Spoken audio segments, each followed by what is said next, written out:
All right, so it looks like we have a couple people joining us here. So I guess we're going to get started. Thanks everybody for joining us for the webinar today, and thanks for the few of you that were on early for bearing with us as we went through a couple technical difficulties and trying to sort some things out. So my name is Stacey Domilewski. I am going to be the moderator of the webinar today. On the line, we have staff and board members from Canada Beef, the Canadian Beef Breeds Council, the Beef Cattle Research Council, the Canadian Roundtable for Sustainable Beef, the Canadian Cattlemen's Association, National Cattle Feeders Association, the Canadian Meat Council, as well as the provincial cattle organizations who will be viewing the webinar today. So just a couple of quick housekeeping things before we begin. You're going to be able to hear our presenters today, but we're not able to hear you. So if you do want to communicate with us, you can just scroll your mouse up to either the top or the bottom of your screen, and you should see a control panel, a black panel show up there. And there is a chat option that will let you type in any questions you may have for us. It may be labeled Q&A on your computer, depending on what computer you're using. This is also going to be where you can enter any questions you have at any point in the webinar. We will be doing a question and answer period with all of our presenters today at the very end. So if you have any questions, feel free to send them in at any time, but we'll be answering them at the end of the webinar. In the next hour, we're going to cover a status update of the National Beef Strategic Plan from 2015 through 2018, highlighting the key achievements and the plan so far, and outlining the process for updating the national strategy for 2020 through 2024. So to begin, I would like to introduce Michael Latimer, Executive Director of the Canadian Beef Breeds Council. Good morning, everybody. This is Michael Latimer, Executive Director for the Canadian Beef Breeds Council. Canada's National Beef Strategy was developed in 2014 by industry leaders and published in January of 2015. It was designed to cover a 5-year period of the years 2015 to 2019. The goal was to position the Canadian beef industry for greater profitability, growth, and continued production of a high-quality beef product choice in the world. There was and continues to be a strong belief in the future opportunities for the beef industry. We have vast resources and the finest beef cattle and beef cattle producers in the world. However, there were serious funding challenges impacting the national organizations tasked to represent the industry. Effectiveness was being named or negatively impacted. A national strategy and business plan was developed to take producers and industry partners with recommendations on funding needs, goals, and priorities. It was built on the strengths of existing organizations and is owned by all of the participating stakeholders. This strategy is about how we can work together to best position our industry to compete for a larger share of the world market and to become the high quality beef product choice in the world.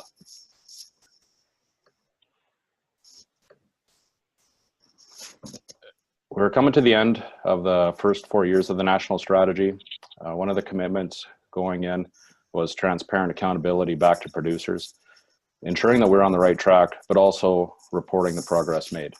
Therefore, this status update on where things are right now, this will also set up an opportunity for provincial cattle organizations to provide feedback in preparation for updating the strategy for the next 5 years when we move into the 2020 to 2024 strategic plan.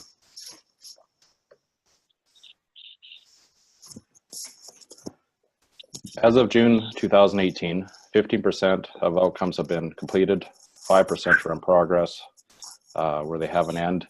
61% are ongoing, and these are expected to continue. 7% have not been started, primarily due to funding constraints. 8% need modification, and 5% have mixed status due to multiple objectives at different stages. The following highlights are just some of the work that's been done over the last 4 years. For a complete report on all outcomes in the strategy, visit www.beefstrategy.com.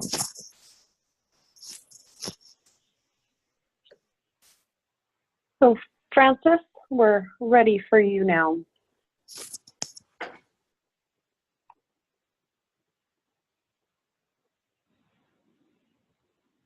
Francis, are you still with us? Oh, there we go. Okay. Can you hear me?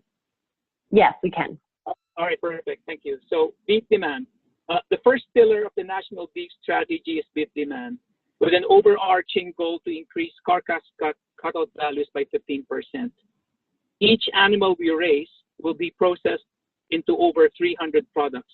For example, steaks, roasts, ground beef are generally in greatest demand in North America, while many of the other products such as short ribs, skirt, flank, short plates, tongues, etc., and a whole range of offals will command greater value in offshore markets. Exporting those products to markets and customers who are prepared to pay a higher value for them incrementally returns well over $500 additional value per animal. By distributing the value over more parts of the animal, we can increase the overall value producers receive for their animals.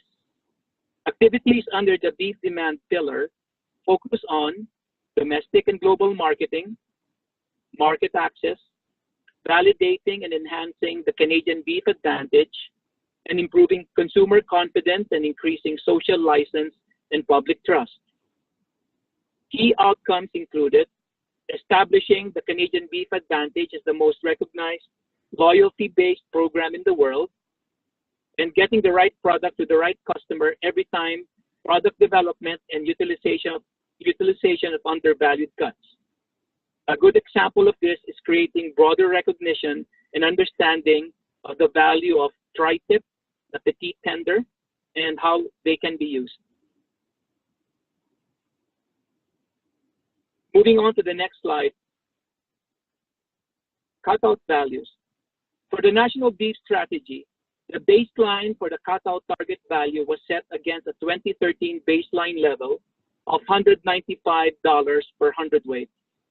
The 3-year cutout average from 2016 to 2018 was $268 per hundredweight, which is up 37% from the 2013 baseline. The AAA cutout remains at 19.6% above the National Beef Strategy target of $224 per hundredweight. With regards to domestic and global marketing, a number of industry activities supported the growth beef demand and carcass value over the last 4 years. Firstly, the creation of the Canadian Beef Center of Excellence as a state-of-the-art beef processing and training kitchen theater, where top-notch chefs, butchers, home economists, and industry professionals use the center to develop technical and training resources, working directly with industry partners, stakeholders, and clients. A refined Canadian beef brand was launched combining the compelling technical and emotional attributes that differentiate Canadian beef from its competitors. A growing number of domestic and international and retail and food service customers committed to 100% Canadian supply. The creation of the Public and Stakeholder Engagement Program, or PSEP, to coordinate industry efforts and response to issues that erode consumer trust and confidence in the Canadian beef industry and its products. The establishment of the National Beef Import Levy, supporting generic beef marketing and public trust efforts in the areas of human health and nutrition, food safety, and beef culinary extension. A refined Canadian beef brand was launched combining the compelling technical emotional attributes that differentiate Canadian beef from its competitors.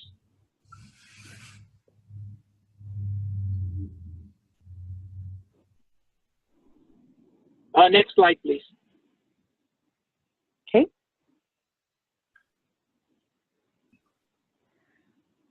Thanks, Francis. So Dennis, we're ready. Great. Yeah, first of all, good morning, everyone. And it's a very timely to talk about market access this week. And one thing I want to emphasize as we get into market access is all of this work is funded by the provincial portion of the checkoff. This is lobbying and policy work. And it's sort of underpinned by part of what Francis was talking about. And we have a goal of trying to achieve equal to or preferential access in all export markets that we consider a priority to our industry. And as we pursue those markets, we also are trying to make sure we're getting the right product, get the product right, the right product, and to the right customer. And there are products that in our part of the world might end up in rendering or in the grind, which are either staples or delicacies in other parts of the world. And as you look at our trade numbers this past year, we're down in our overall production, but we're actually seeing export values hit record highs because we're getting more dollars for each of the products that we're exporting, which fits with this particular strategy. Some of the key objectives we had as we headed into this, we were dealing with the mandatory country of origin labeling. And as a result of both WTO work and then lobbying work in Washington, we were able to get that repealed. It was estimated that was costing, on average, about $45 a head. Likewise, we were able to finally get full market access into Mexico, where the over 30 month had been blocked, and that's a particularly good market for some of those products. The born before 1999 was a remnant of the BSE rules, which affected the mature cows going south of the border. We were able to finally get that protocol resolved so that we're no longer having to mouth cattle, and the discounts were effectively eliminated on those. And then on the TPP, which became the CPTPP, that was really one of our top market priorities because of the reduction in duties going into Japan from 38.5% to down about 27%, and eventually phasing down to 9%. Japan is one of our longest standing export customers in Asia. It is the largest economy right now in the CPTPP, and they have a very strong preference for grain-fed beef, which positions Canada exceptionally well moving forward. And we believe it will we'll see significant growth. The key right now is to continue to push to get it through Parliament, ratified, and be one of the first 6. Once the first 6 are done, it can come into effect in 60 days, and we can start benefiting from that agreement. The European Union, with our CETA agreement, it was implemented. We continue to work on that, but I will say now there are actually some regular kills going on, and there is product moving on a regular basis into Europe and are obtaining high enough values to make those export sales lucrative. We are working to try and get more cattle eligible and simplify the procedure so more producers who are not using growth implants can get their cattle certified in an economical way, so that as we put those cattle on the program, we can increase the number of cattle that go. And China has been one of our bigger growing markets, faster growing markets. It's been difficult in that for whatever reason they had taken the chilled and frozen and assumed everything needed to be frozen. To go into the really high end part of that market, those customers want chilled beef, not frozen beef. So we've worked on that, and the Canadian Meat Council has been really carrying the lead. And NAFTA negotiations, obviously it's a great time to talk about that. Everything was really hanging in the balance till Sunday night, and fortunately it came through. Now the work is not done there. What we do now is have some more certainty moving forward. We've maintained, which was one of our key objectives, the do no harm portion. Keep, the tariff-free, the ability to free trade in live cattle and beef to move, but there's still a few technical issues related to plant reinspection, related to grading, that we're going to continue to work on very actively through the regulatory practices and the regulatory cooperation chapters that, as you go through that document, have been strengthened. So that was all good news on the market access, and we were able to have this essentially fully funded because of the provinces, and that's probably why this is one area where some of the greatest progress was made.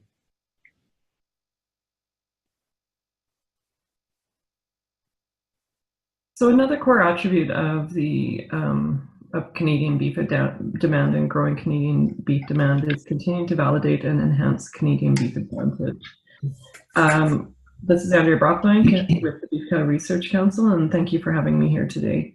The Canadian beef advantage consists of functional and emotional attributes of the supply chain and its products that create the value proposition for Canadian beef. A lot of research is focused on the quality and safety of Canadian beef, identifying Canadian advantages and areas for improvement through either new product innovations, changes in production practices at both the primary sector and the processing sector, and new technologies. Research supporting the Canadian beef advantage is focused on continuous improvement to support maintaining and enhancing our global competitive advantage, as well as supporting consumer demand and trust through a quick commitment to both quality and safety. Ongoing validation and identification of research where the product can be improved is essential for ensuring Canada can command a premium price. We've maintained an ongoing commitment over the last 20 plus years to the National Beef Quality Audit. In the 2016-17 National Beef Quality Audit, it continues to demonstrate a substantial improvement in the reduction of use of brands and incidence of horns, which can reduce hide values in the case of brands and increase the incidence of bruises in the case of horns. Meanwhile, the most recent audit did see higher costs associated with tag and injection site lesions, partially due to an increase in value of the animal, but also due to the incidence of these things. This can contribute to losses in product value. The incidence and losses associated with liver abscesses also increase. So these are areas we need to move forward in terms of what we do is supporting research, but also supporting extension and tech transfer, working with our producers.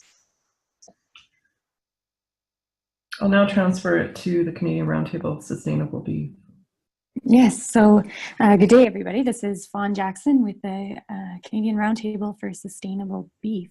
And in 2016, the CRSB launched our National Beef Sustainability Assessment. And essentially what that is a farm-to-fork study that looks at the environmental, social, and economic benchmarks of the Canadian beef industry. And so we were able to do a comprehensive evaluation right from farm to fork, and it was guided by the CRSB stakeholders as well as scientific experts and international guidelines to undertake this. And it's really important today to be able to have Canadian specific numbers when we're talking about sustainability, both being able to set future goals for Canada, but also to be able to speak to the sustainability of the beef industry in Canada, which at times can be misinformed. And so it's been a really great undertaking to be able to speak as the multi-stakeholders of the roundtable to say, this is our number for water, or this is our number for greenhouse gases. Just one or a couple examples of the information that came out of that study. Beef production in Canada helps preserve approximately 1.5 billion tons of carbon in Canada.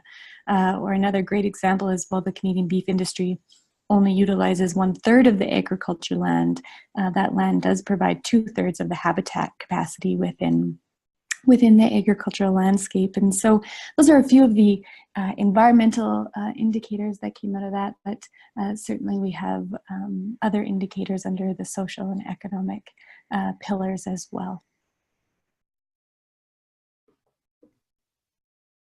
Thanks, Fawn. It's Dennis again.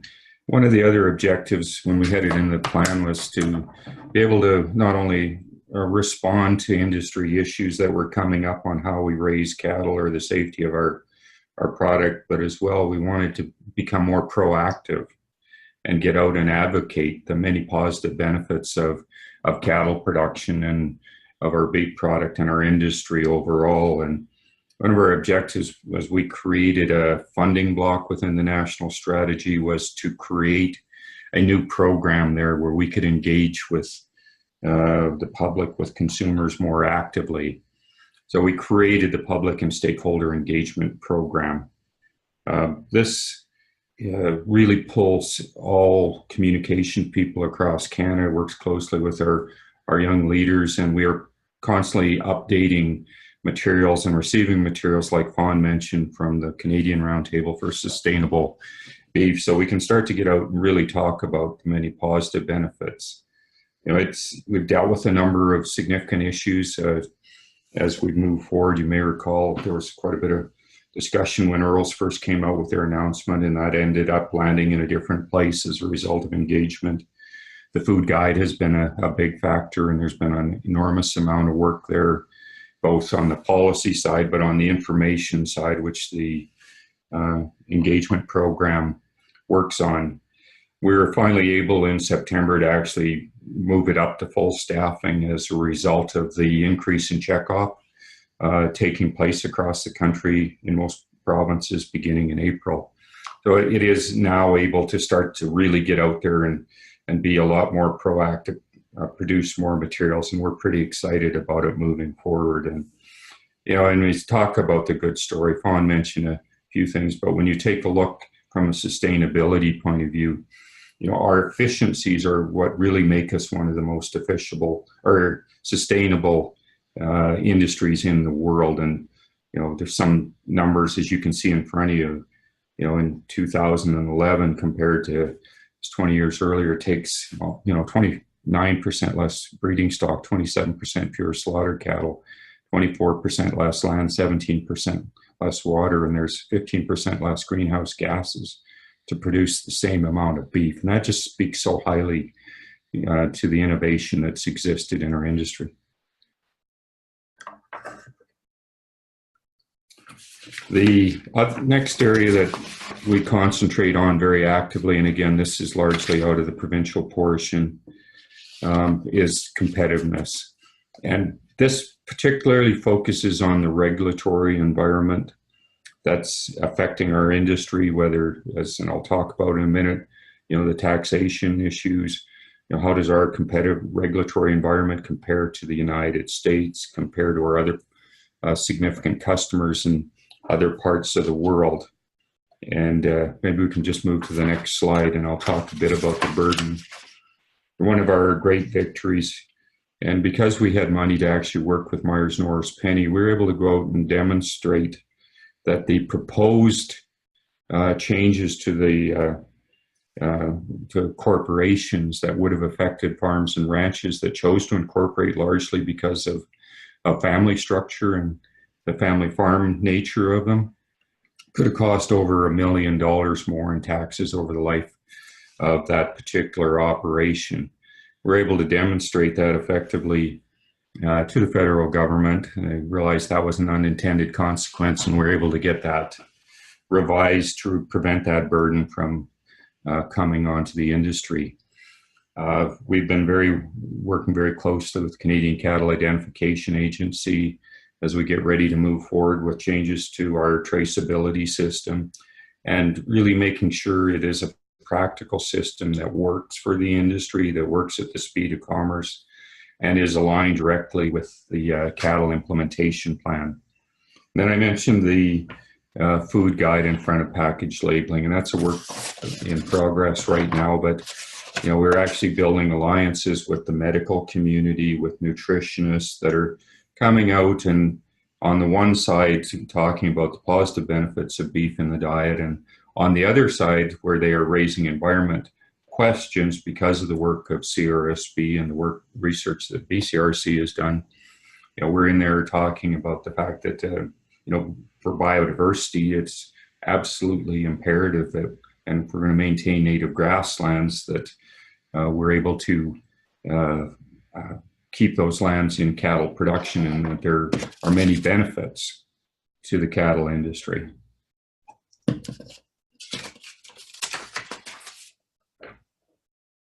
I guess it's my turn now. It's Walton here. Good morning, everyone.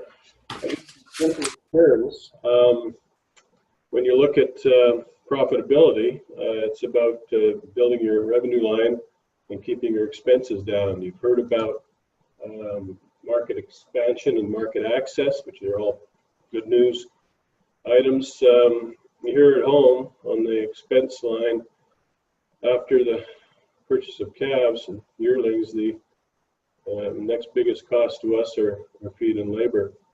So on the labor front, it's a work in progress. We continue to push for changes. It's a bit of a political hot potato, as you can imagine. The politicians tend to dodge this one because it is sometimes viewed as displacing Canadians with foreign workers. But I think with the labor market assessments, we've been able to show that we continue to have acute shortages of labor, mainly in Alberta, but we're seeing it in some other places. And this also has been a challenge for our packers.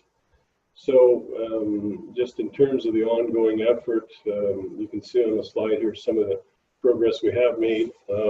Feedlots was, believe it or not, now you can consider primary agriculture, and opening that door helped help us out a bit. But overall, we still think that there's a lot that needs to be done on the foreign worker program in terms of housing, in terms of a more clearly and articulated policy changes through the website, similar to what Immigration Canada does. And those are parts of the submission that we inputted on the national consultation, mainly through the group in Alberta called ELCA. And we participated in Calgary and Winnipeg and Ottawa on those consultations. So we're hoping to see some progress there. We're also working with the Canadian Agriculture Human Resource Council quite closely on this front, and supporting the Canadian Meat Council in their efforts to get an immigration pilot support the pathway to permanent residency, which, by the way, is the one thing that most everyone agrees to is a program that sees foreign workers more quickly become Canadian citizens. So on the access to inputs, we continue to support the research that is necessary on the feed grain front, and we've just signed a renewed agreement with the Beef Cow Research Cluster. We also have made points on the Regulatory Cooperation Council that we have ready access and simultaneous approval of animal health products on both sides of the border. So that's the sort of thing we're looking at. And just one last point on the labor front. The ALCA is looking at doing another labor summit, likely in the fall of 2019, just to continue to highlight some of the challenges we've had, but maybe also take stock of some of the accomplishments we've realized. Thank you. One of the goals under competitiveness was to enhance accessibility to research capacity. And this was a result of knowing retirements and program cuts have created gaps in research capacities, and also knowing that we have a large influx of new researchers. So one key area is implementing new industry-supported research chairs, which we're just starting to work on with the increase in checkoff. But the other was around helping train and mentor new scientists. Research capacity was supported by having 12 scientists over the past period of time complete the Beef Researcher Mentorship Program as of 2018, which helps align new researchers' research and extension interests with those that are practical and beneficial to the Canadian beef industry. I will say this program has seen much more active engagement of new researchers, and the accelerated launch of their research programs in areas that very much align with what industry is looking for. A veterinarian producer network was also established in Western Canada over the last 5 years to gather information on the prevalence of production limiting diseases and identified areas for improvement. To support recommendations to avoid anaplasmosis, researchers identified specific habitat characteristics for ticks, which carry and spread the anaplasmosis-causing bacteria in cattle.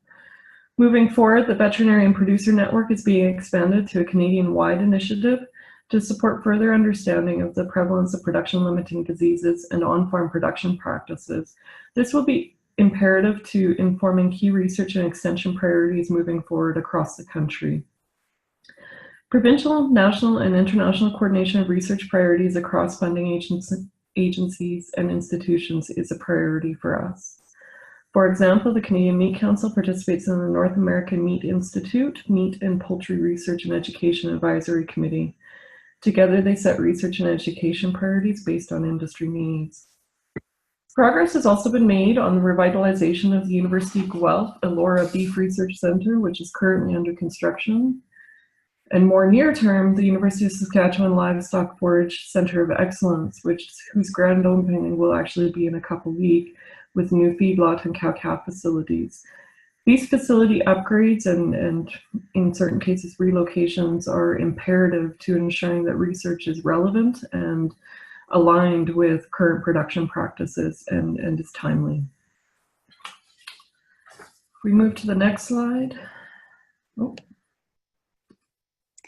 Perfect. So I think that's me, Fawn, with the CRSB. So another one area of advancing competitiveness was to advance sustainability of the beef industry in Canada.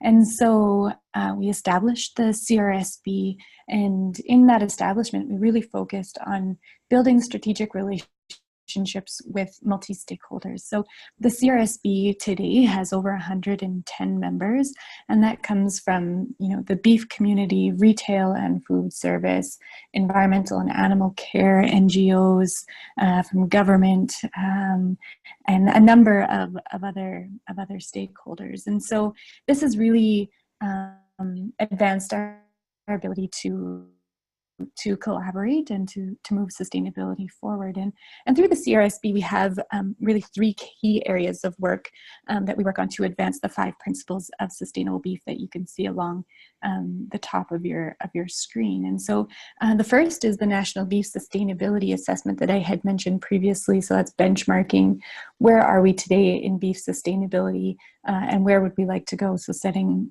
strategies and goals out of that. The second area of work, which has been particularly exciting over the last couple of years, is the launch of the Certified Sustainable Beef Framework, which is now available in the marketplace. And so the framework supports producers as well as processors in demonstrating the sustainability of their operations and through the certification process. And then it also assists the retail and food service industry in their beef sustainability sourcing efforts. And then at the end part of the framework, it provides guidelines for credible, transparent, science-based, it's so important to us, messaging for communication with consumers via the label that you can see there on the screen as well. So that has been a really exciting undertaking for the CRSB over the last couple of years. And then the third area of work is the communication and collaboration around projects that support continuous improvement. So taking the results of the National Beef Sustainability Assessment, identifying areas that we want to make improvements, and then utilizing the multi-stakeholder membership across the CRSB to advance that work. And so it's been an exciting last few years for the CRSB.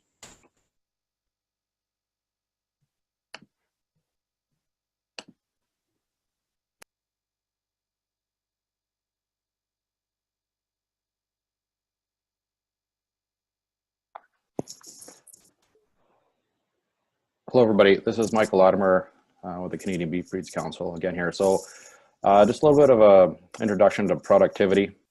This is a key part of the strategy where really the producer is in the driver's seat and has the greatest ability to influence the outcome of the strategy. Improvements in productivity are in most cases only possible with producer investment and adoption by each individual operation. One of the things we've been working on with the Canadian Beef Breeds Council is genetic improvement or genetic selection, and really empowering the producers to have the best tools available really anywhere in the world. There are genetics that are currently untapped in our industry. We all know that. You know, we have in everybody's herds, there are good cows and bad cows, but we need to identify which are which so we can make those selections, you know, in the best way possible. The disadvantage we have in the beef industry is it takes a lot longer for the beef industry to adopt new genetics than either in the dairy industry or hogs. Encouraging adoption of existing genetics in commercial herds could significantly improve Canadian cattle performance and beef quality. Supporting genetic selection through research, data, and tools is progressing. The Canadian Beef Breeds Council engaged with producers and breed associations to encourage genomic testing so that data could be incorporated into the existing expected progeny differences, or EPDs as they're more currently known here in Canada. New methods of producing these EPDs has been implemented by both the American and actually the Canadian breed associations within the past year. This is the new IGS Bolt system, or the AGI, American Genetics Inc. Single step method. These new evaluations allow for the incorporations of new types of information, new data points. They'll really increase accuracies, identify new relevant traits, and they can actually be recalculated more often, resulting in the ability to genetically select cattle at a younger age with more accuracy than ever before.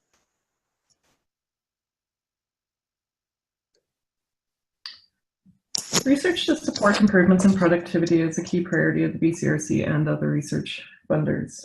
Through the last Science Cluster, funded in partnership by the BCRC and Agriculture and Agri-Food Canada and other industry partners, Research identified optimal combinations of annual crops, agronomic practices, and regional variations that provide the most economical extended grazing practices to meet the cow herd's nutritional requirements through the winter feeding period. Breeding programs for native and tame plant materials, legumes, and grasses produced several potential lines for commercialization. Progress was achieved in characterizing yield and agronomic attributes of triticale and other annual forage crops. One new barley variety was released and commercialized in 2018, and 3 new triticale varieties were released in 2018, 2 of which are commercially available. Knowledge dissemination and technology transfer programs focused on accelerating the uptake of research outcome by industry has been a key priority for the BCRC. Various mechanisms were developed on beefresearch.ca and used to communicate research results with industry in useful and meaningful ways, including tools that support economic and science-based production decisions, knowing that producers must be able to clearly assess the financial and resource implications and opportunities of adopting a new technology if we want them to do so. Through Verified Beef, Production Plus modules were added on biosecurity, animal welfare, and environment. VBP Plus has been approved as a certification body for the CRSB Sustainable Beef Framework. In terms of enhancing information flow, this has occurred through the McDonald's and Cargill pilots to verify production of sustainable beef. However, new technology that is available through blockchain requires this area to be re-examined and modifications made in terms of the underlying objectives originally established in the previous strategy.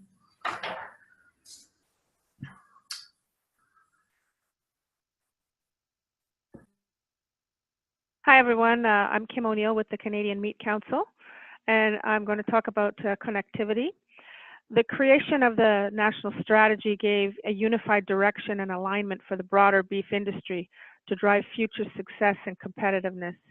Connectivity was developed at multiple levels, from industry communications to collaborations between organizations, as well as being introduced to outside partners that has resulted in new relationships. Over the last 5 years, industry connectivity has been supported through the development of the Canadian Beef Industry Conference, the CBIC, the Public and Stakeholder Engagement Program, and the establishment of the Beef Advisors as a leadership group for macro industry issues and initiatives. Industry synergies and coordination have been supported through weekly beef forum calls with the CCA, the CMC, and other stakeholders to discuss emerging issues, to coordinate effective responses, and works with other organizations' policy staff to align messaging prior to communicating with government. Awareness of programs targeting youth and those interested in being advocates for the industry has been enhanced with the Cattlemen's Young Leaders Program, the Young Cattlemen's Council, and Beef Advocacy Canada. The BCRC Open House at CBIC connects researchers directly with producers, industry events, and joint missions with government and industry with the purpose of engaging with producers, consumers, public government, and industry partners. The CRSB has brought the beef industry into contact with a diverse group of conservation groups interested in the beef industry. Government relations are built through meetings in Ottawa, the picnic on the Hill, and the reception at the CCA AGM. Greater investment by the Canadian Meat Council on beef-related issues is welcomed in Ottawa, and global connections have been fostered through the International Beef Alliance, the International Meat Secretariat, and the Global Roundtable for Sustainable Beef.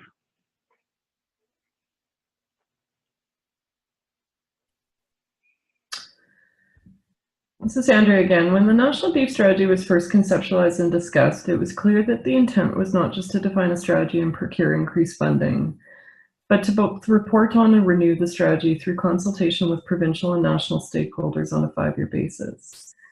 Improving connectivity and ensuring progress on the goals established, as well as being versatile and shifting focus underneath the overarching goals as opportunities and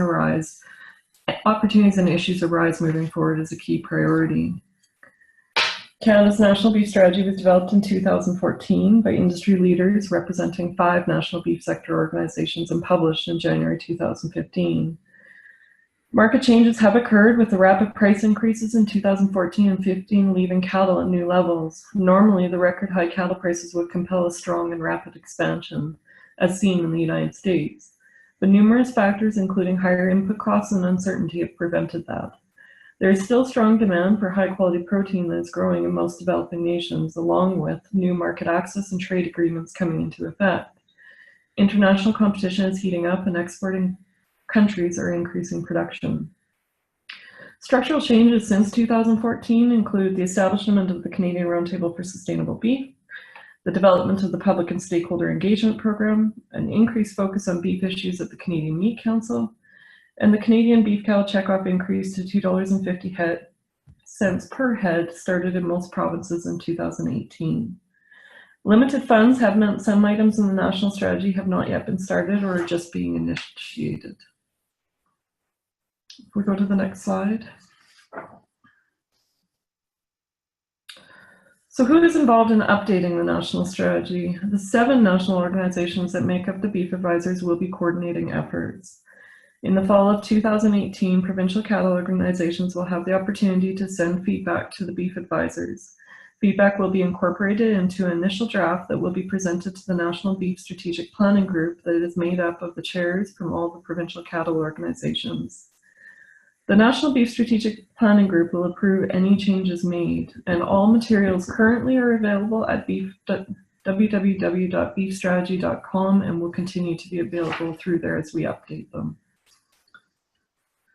So in terms of the role of the Beef Advisors, for those who have questions around that, the Canadian Beef Advisors are responsible for overseeing the strategic vision of the beef cattle industry and fulfilling the vision and mission of the National Beef Strategy. They fulfill this advisory role by reporting to the National Beef Strategic Planning Group and working in partnership with the National Beef Value Chain Roundtable.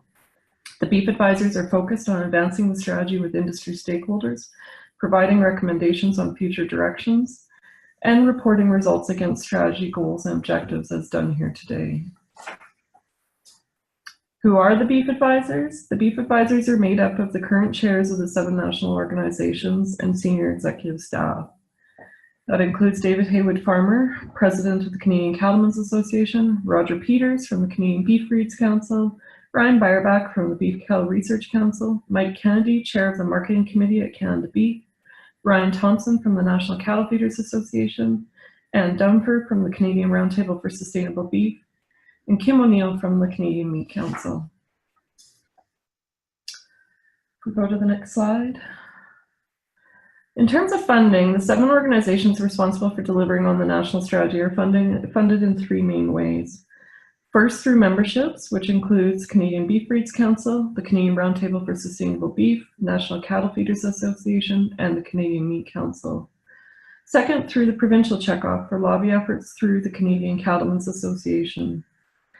Third, through the National Beef Cattle Checkoff for marketing, research, and public trust related activities. All of these producer dollars are leveraged through a variety of government programs and industry partnerships for projects and initiatives carried out by all of the various agencies and institutions. All right, and Francis, we're ready for you again here.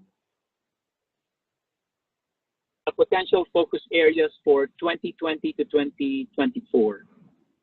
As the Beef Advisors draft the 2024 national strategy, we would like to hear from the provinces on what they would like to see, specifically in 4 areas. What did you like that should be continued? What do you want to see more of? What big, audacious goals should the industry aim for? What did not work and how should it be revised? To get things started, the next section provides some highlights on what the 7 national organizations are proposing as focus areas for the next 3 to 5 years. This maintains the current framework of the national strategy with the 4 main pillars of beef demand, competitiveness, productivity, and connectivity.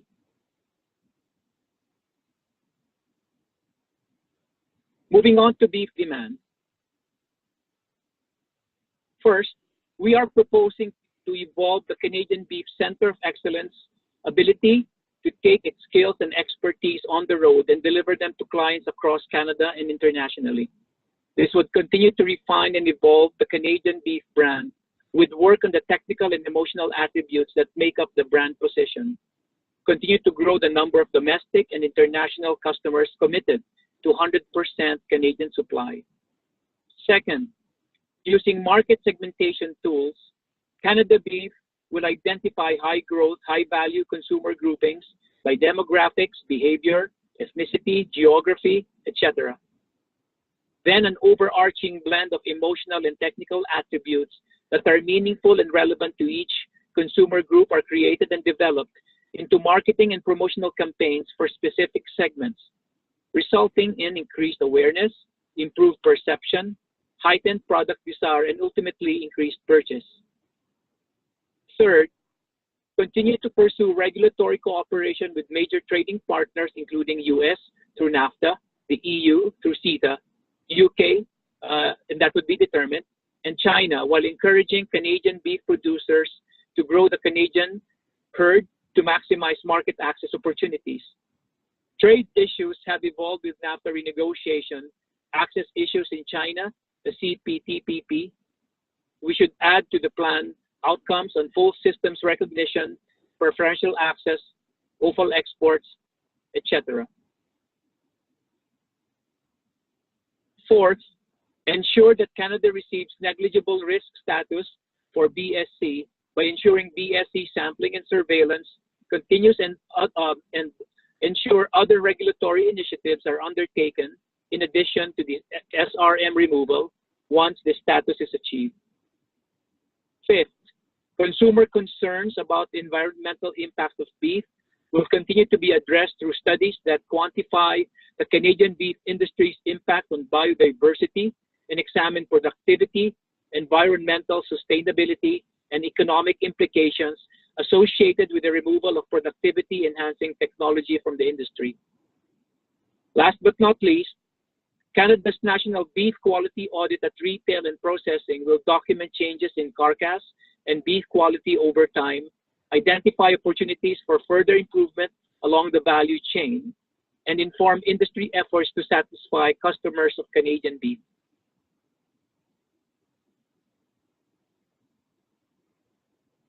All right, I'll talk again. It's Dennis. Competitiveness is always sort of one of our principal mantras in everything we do, and clearly there's not getting any less government in our lives as we move forward, whether it's the environmental priorities, whether it's taxation, you can go down the list. One thing I do want to say, and Brian went through the labor issue in considerable detail, but if we do not fix this, the forecast is we're going to see the labor shortages actually double. So it's absolutely imperative that we get moving in this and find the right labor to match up with the right requirements in our industry, both at the production and particularly at the processing level. Or in order to take advantage of some of these new export opportunities, it does require more work within the plants. And if you don't have more workers, you're not going to do more work. So it's already impeded some of our export sales. That remains a very high priority for us. The competitive tax regime, this is both across Canada, but also with some of our number one principal competitor, the United States. Clearly, they're heading in a different direction on tax policy, and that's all the way back to even taxing how carbon is taxed, through to corporate taxes, all the way through. All these things can affect where industries locate, and it's vitally important we do have a competitive tax regime moving forward. We are seeing our Alberta cattle feeders, national cattle feeders undertake a feedlot production competitiveness study, which I think will help inform many of these activities as we take a look at competitors in Texas, Nebraska, and Kansas. Those will guide some of our work. The other thing that's happening is we're about to see a complete change in how our federal regulations are put in place and enforced by the Canadian Food Inspection Agency under the Safe Food for Canadians Act. We're going to move to where we're going to be overseeing these and allowing outcome-based enforcement on this. Now, we have a whole generation of inspectors that have basically been trained to do prescription-based enforcement. And there's going to be a fair amount of work as that culture changes. And we've already seen a few examples, and we showed one at the Beef Valley Roundtable meeting that showed we were using something differently that actually achieved a higher result because it wasn't in the manual. Some of the inspectors wanted it to be removed.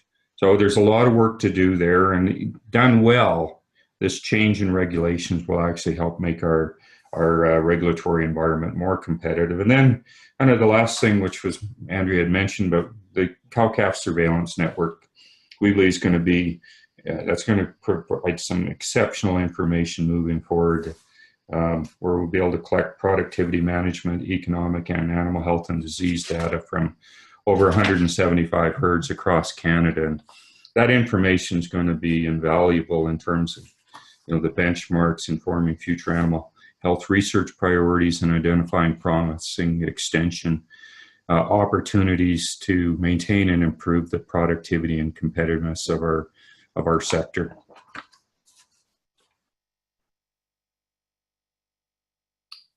I'm going to talk, it's Andrea again. I'm going to talk about what we're going to focus on relative to productivity, or what we envision as the priorities moving forward. Continued improvements in productivity are key to ensuring the competitiveness and sustainability of the Canadian cattle sector.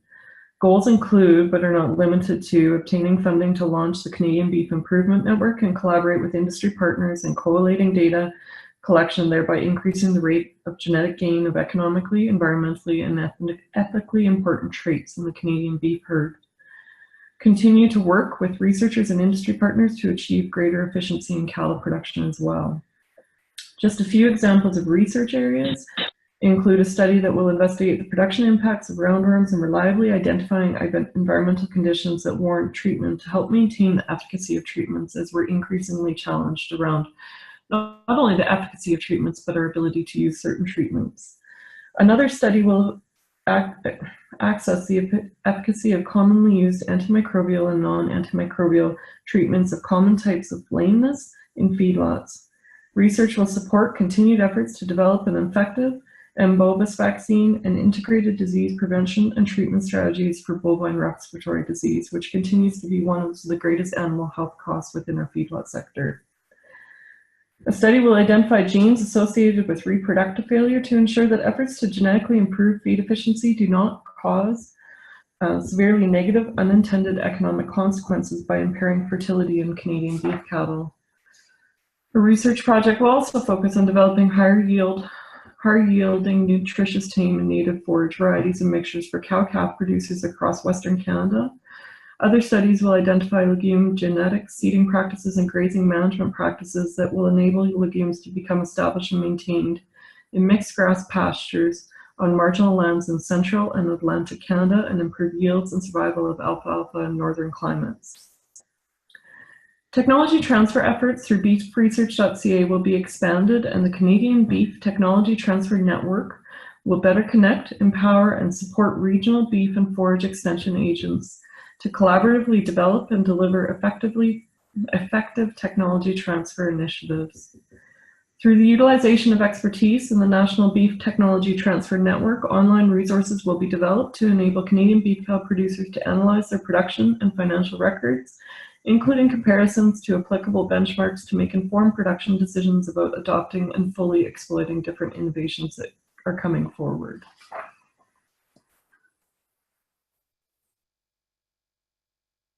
Okay, it's Brian here. We're in the home stretch. You got a couple of slides to wrap up. Just to reiterate and amplify what Kim talked about here is, the building strength of relationships through a new form, the Canadian Beef Industry Conference. I think it's been a real success. And I would also say use that to cross-promote some of their provincial and regional events as well. We're looking to encourage involvement and uptake in the existing programs that have been mentioned already, but one I think has really been a success for the Canadian leaders. And lastly, to look at strengthen and further develop a public and stakeholder engagement program to build public trust and communicate the positive impacts of intensive production, specifically around animal care and environmental outcomes. Next slide, please. So This is just to build on what Francis and Andrea talked about. You know that the full report, we'd encourage you to go to the National Strategy Status Update, which is available on www.beefstrategy.com. You know, answer the questions that are on the slide. I won't read them over, but we do want your feedback, and we're asking for provincial organizations to provide their input to these questions and send them to info@beefstrategy.com by Friday, December 14th. That's info@beefstrategy.com. And we will be reporting back in January on what we've heard, and that will be presented to the National Strategy Planning Group in the spring of 2019. Thank you. Okay. So that's the end of the presentation, but we do have some time for questions here if anybody has any. Just a reminder that you can type your questions in that question and answer box. If you scroll either to the top or the bottom of your screen, you should see a black bar, which will have the option for question and answers, and you can type from there. There have been a couple come in throughout the webinar here. So I'll start with those, and then if we have anything else as we go, we'll go through them. So this first one here is for CCA. With several of the new trade agreements, so you kind of touched on NAFTA, CETA, those sort of things. What additional attention is required to those, and kind of what is the next step to maintain that market access and trade now that we've got those agreements in place? Yeah, it's Dennis. I'll maybe start on that one. You know, depending on markets, there are other negotiations that are continuing. There will be a bilateral negotiation, we believe, started fairly soon on those. You know, we were supposed to see a staircase opening into that market. You know, the original commitment was all the way back in 2010, where the intention was to get to a fully open market there. We're only about halfway there as we got in the chilled and bone-in access last year. There are still some duties that we pay going into there, and we do not yet have systems approval for all our plants. So that is something that we would like to have, so it's not going to every single plant and getting them approved. That's a pretty important market. I did mention the short term with CPTPP, that getting it through Parliament as quickly as we can is really important, but there's another step after that. Then we'll start to look as hopefully we'll see other countries decide they want to join CPTPP, and the members in CPTPP are able to help with the negotiation of that accession of new countries in. And, you know, I'll use an example like South Korea, where currently we face a tariff disadvantage to the United States. There's a potential we might be able to accelerate our tariff reductions into Korea so it actually matches up like Japan did. That was the Japan reduction, was because of the FTA with Australia.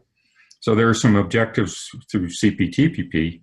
And with CETA, we still do not have systems approval. We also would like to see some of the interventions that we use in North America approved for use on the products that we're sending to that market.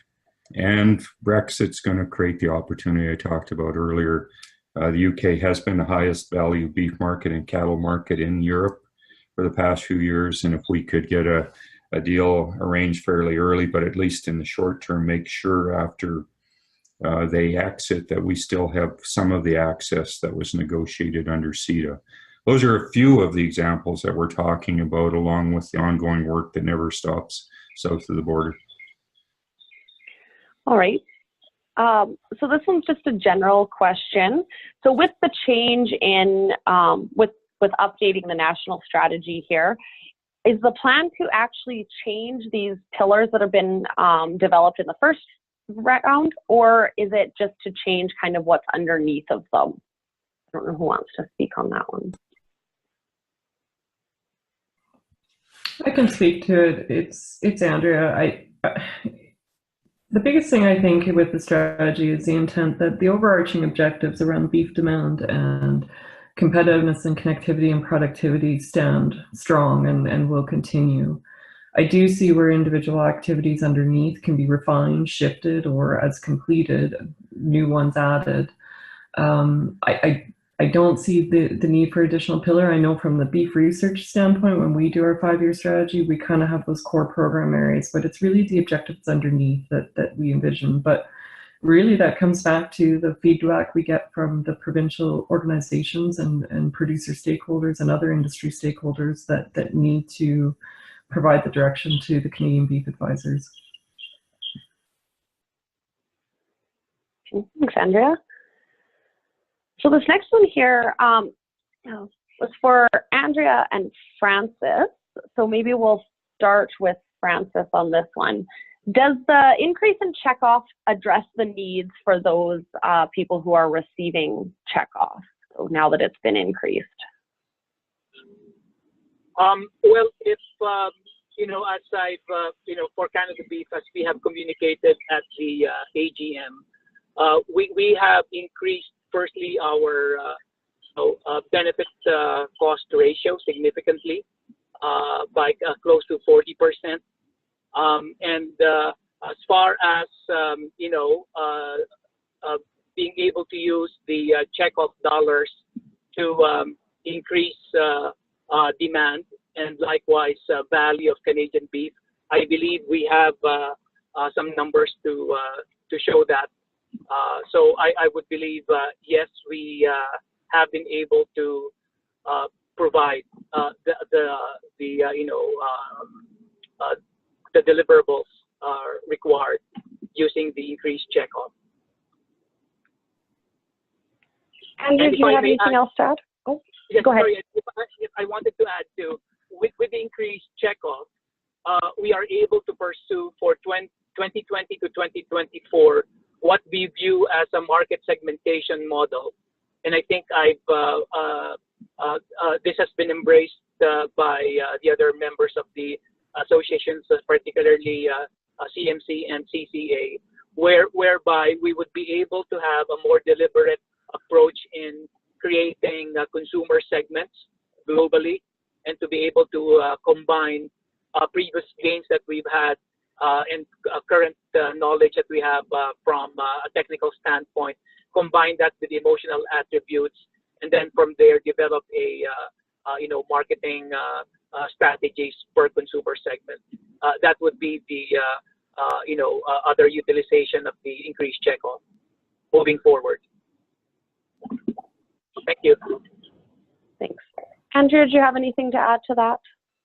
Yeah, I mean, the increased checkoff collection really just started earlier this year, and so we're just starting to see the increased revenues coming into BCRC, and I think we've done a great job thus far of doing what we can with checkoff, and the intent of the increased checkoff was to add to the current programs, and so that's really core to what we've been doing over the last period of time. I will say the increase in checkoff allowed us with confidence to sign an agreement with Agriculture and Agri-Food Canada for the current science cluster, which now underway, which we would not have been able to do. And that's a key kind of, I'll call it the tree of the program BCRC has, and from there we can add, in the words of Reynold, ornaments and additional programs as required.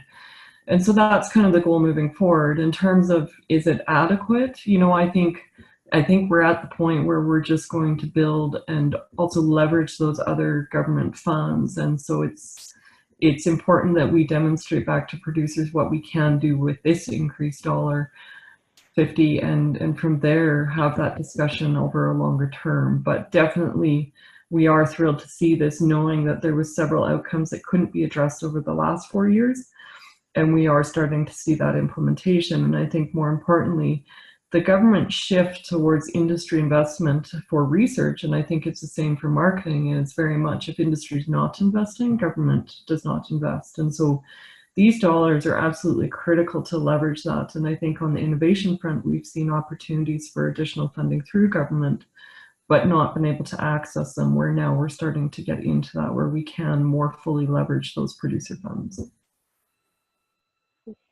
Thanks, Andrea. So that's all I have for questions coming in here. If there are any other further questions, you can, or comments, they can all be sent as well to info@beefstrategy.com, as well as any of your general feedback on the strategy. As well as producers can attend or can provide any feedback at their fall zone meetings as well. So that's all I have for today. Thanks for everybody for joining our webinar on the strategy update, and we look forward to ongoing discussions with you on this topic. So with that, thanks everybody for joining us, and goodbye.